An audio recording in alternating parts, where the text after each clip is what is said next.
ratifier la Convention de Genève. Économie. Riforma giudiziaria.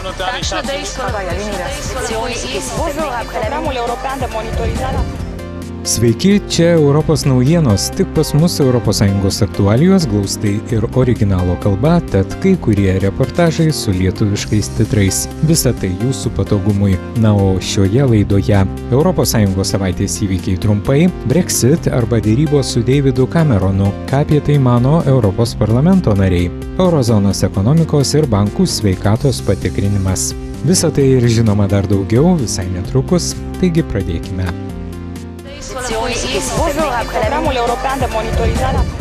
Na ir pirmiausiai šios savaitės dienotvarkė trumpai. If there was a theme this week, could it be instability? There'll be a flurry of meetings on the UK's EU membership, the NATO Secretary-General pops in to talk conflicts, and there'll be a mini-plenary. Welcome to the agenda. I can't give a guarantee for an outcome of a future legislation. The message from the European Parliament to David Cameron couldn't be clearer, it would seem. As talks continue, Parliament's Constitutional Affairs Committee will hold a meeting with the Commission's Strategic Task Force on the UK referendum on Tuesday. There's nothing like a bit of forward planning. A NATO summit is scheduled for July, but that's not putting off the Secretary-General who'll be at the Parliament to talk strategy on Tuesday. With ongoing conflicts in the Middle East and North Africa, Jens Stoltenberg will put collective defence top of the list of his talking points as he sits in on a joint Foreign Affairs and Security and Defence Committee meeting on Tuesday. The EU High Representative for Foreign Affairs, Federica Mogherini, will also be at the same meeting, but a bit earlier. Environment Committee MEPs opposed it, but a veto didn't pass go at the plenary. So now what will they say at a public hearing on diesel car emissions? Respirare con ritmo. Will the new proposals improve air quality? Are they too lenient on car manufacturers, especially in the wake of the Volkswagen scandal? Experts will be invited to discuss with MEPs on Tuesday. And now for a quick look at what's on at the Brussels mini-plenary. On day one of the big debates will be on the European semester. Can better economic governance take Europe to economic stability and beyond? A vote on the European network of employment services follows on Thursday. Can they be used better to help with the mobility of workers across the EU? And finally, how best to prevent disease in animals. Various pieces of legislation are being merged together in the hope that they could act as a stopper. The use of antibiotics to treat sick animals also comes under the scope. But apart from livestock, rare breeds and even stray dogs will be given greater protection. Watch the debate on Tuesday to find out more. And that's all we have for this agenda. Take care and enjoy the week. Susitarimas pasiektas, ar Jungtinės karalystės specialus statusas netaps precedentu? The EU deal reached late at night at the EU summit in Brussels gives a special status to the United Kingdom, said David Cameron. Most of the other 27 heads of state and government see it as a fair deal, but is it a precedent which might be followed by other EU members? We asked EU Parliament President Martin Schulz about his analysis of the deal. For many people around, it was a fair deal. How do you see the deal today? I think it's a fair deal. It is a compromise, for sure not meeting every wish of everybody, but at the end I think everybody could live with it. For us in the European Parliament, one thing is absolutely clear. The exception the United Kingdom is asking for meets to basic elements of European law. Non-discrimination and the free movement. And we will, as European Parliament, look very carefully that this is guaranteed. But it opens the box. It's clearly a precedent. Do you see this for other countries? First of all, we have a very specific British situation. And in the agreement of today, we agree that from 2020, other countries, if they have the justification of similar problems, could ask for it. But this is much too early to discuss this. Treaty changes could be needed for the future. How will the Parliament follow? We have not discussed about treaty changes, and treaty changes are not on the agenda. But the split between Euro countries and non-Euro countries, which was a risk at the early beginning, was avoided. The currency of the European Union is the Euro. The United Kingdom has an opt-out. but we guarantee absolutely the coherence of the single market. There is no discrimination for non-Euro countries, but also no veto for non-Euro countries in relation to the Eurozone. Brexit arba dėrybos su Davidu Cameronu. Ką apie tai mano Europos parlamento nariai? Britanijos ministras pirmininkas atvyko į parlamentą ieškodamas pritarimo ES reformoms. Ką apie tai mano politinių frakcijų vadovai? Ahead of a decisive European summit on the UK's negotiations on EU membership, Prime Minister David Cameron decided to have one-on-one meetings with influential MEPs in Brussels instead of the previously agreed meeting with presidents of all political groups. My feeling is that David Cameron is strongly convinced that he can convince the people in Great Britain to vote for a yes for Europe in a way that defending British interests is part of Europe and staying in the European family is better for Britain. I think what he wanted to avoid was a circus where there will be other people there who clearly, whatever David Cameron says, would never support him. And so he wanted a far more constructive meeting. Once an agreement is found in the Council and the legal text of the Commissions are on the table, the European Parliament will take immediately it on board and start the legislative process, and that we try to be as fast as possible and as constructive as necessary, but quite clear. I can't give a guarantee for an outcome of a future legislation. The only two men who gain something from a Brexit are Mr. Farage and Mr. Putin, because the aim of both of them is to divide Europe. Faremo, di tutto perché il Parlamento europeo abbia il ruolo di colegislatore su questa materia, quindi dopo il referendum queste misure debbano essere esaminate e decise dal Consiglio europeo e dal Parlamento europeo. Whatever is decided during the summit, there are fears it might set a precedent for other countries to follow.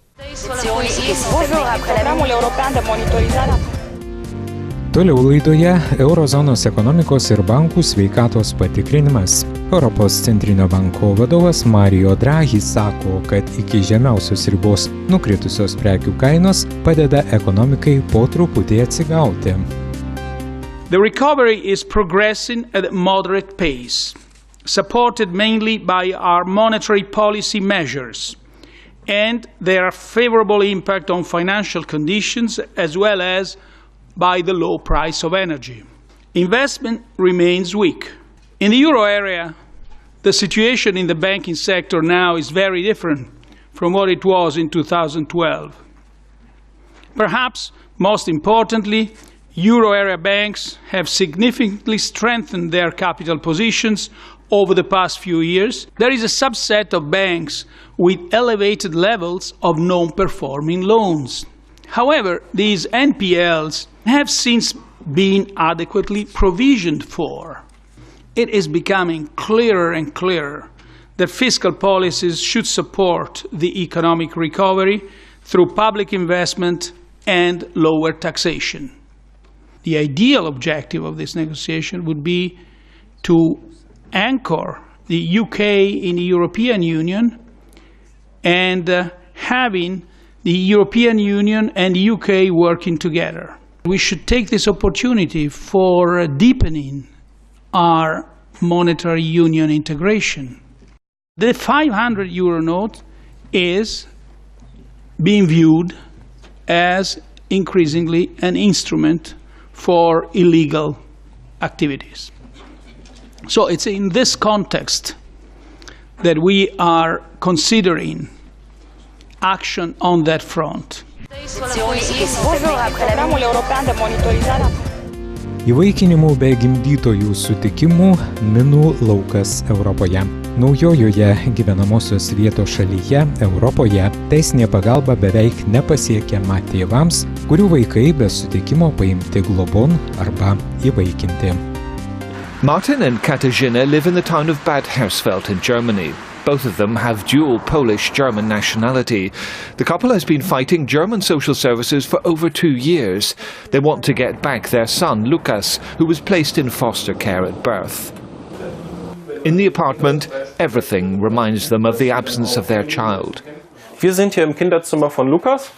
Das Zimmer von Lukas war auch schon mal ein bisschen voller eingerichtet. Wir waren wirklich sehr gut vorbereitet auf unseren Sohn mit verschiedenen Anziehsachen, Spielsachen. Es gibt keinen Tag, an dem man keine Schmerzen und keine Trauer hat eigentlich auch.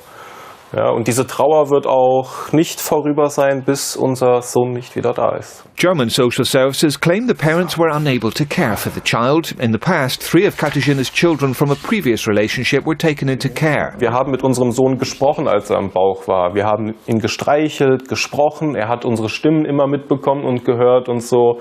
Und im Krankenhaus hat man unseren Sohn all dessen beraubt, getrennt von der Mutterliebe, von der Wärme der Mutter, die Stimme der Mutter. Meine Stimme hat er nicht mehr gehört. Dann war alles fremd. The Korn family believe they are paying for their past. The placement of her 3 other children into foster care followed claims by the social services of the mother's inability to raise her children, of drug and alcohol use, claims which she has always denied. German social services declined to comment on the Korn family's case, which is under appeal.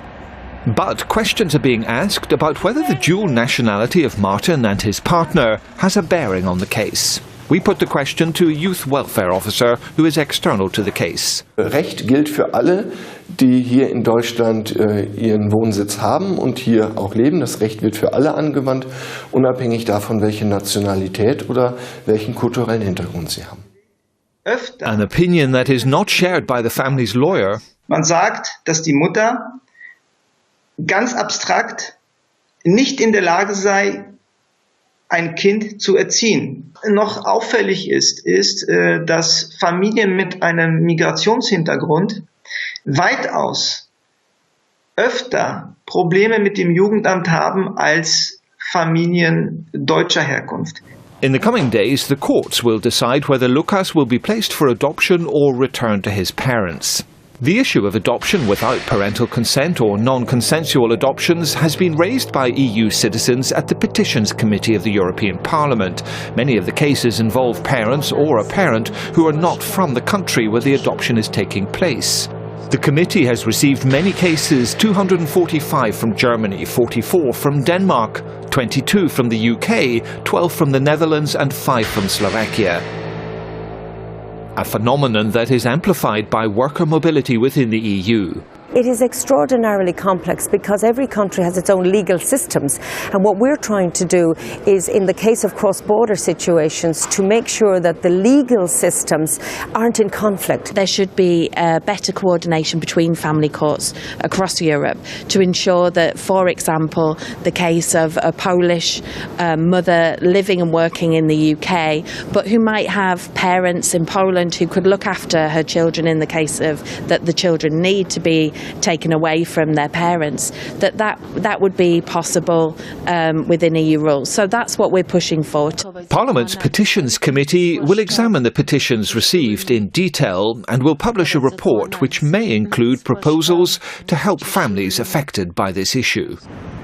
Recent changes in the UK care system have seen an increase in cases of adoption without parental consent. One expert said the system may be resulting in adoptions being processed more rapidly than in the past, with children in care for less time when taken from their parents. We've seen a pressure for much stricter time limits on how long children can remain being cared for by the local authority whilst their long-term future is decided. So there is a pressure for adoption, a pressure for other legal ways of providing a different future for these children. In England, we contacted a Latvian mother who's been fighting for 5 years to get back her daughter, who's close to being adopted. It's alleged she left her daughter unsupervised for 2 hours. She claims that her rights have been flouted from the start of the process. She was baptized into the Russian Orthodox Church in London. Her first language and the only language she used to speak was Russian.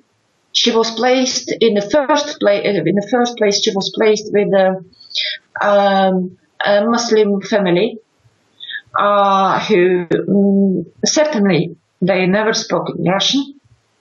So can you see the list of huge breaching of human rights? Language, culture, religion.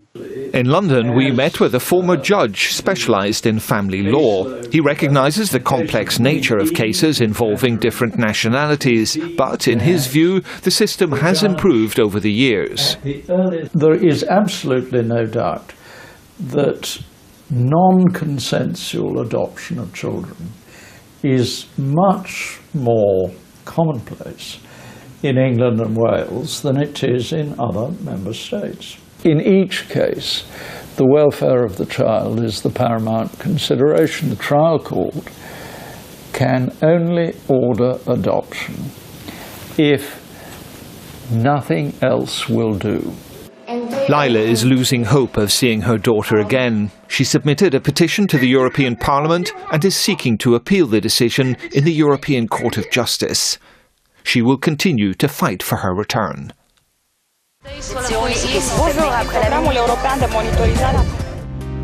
Tiek šiandien. Ačiū už drauge praleistą laiką. Europos naujienos laida, kurią rengėme drauge su Europos TV, jūsų lauks ir kitą savaitę, tad iki naujų susitikimų. Ratifier la Convention de Genève. Économie. Riforma giudiziaria. Tax Day. Bonjour, après la Européen de monitorizare.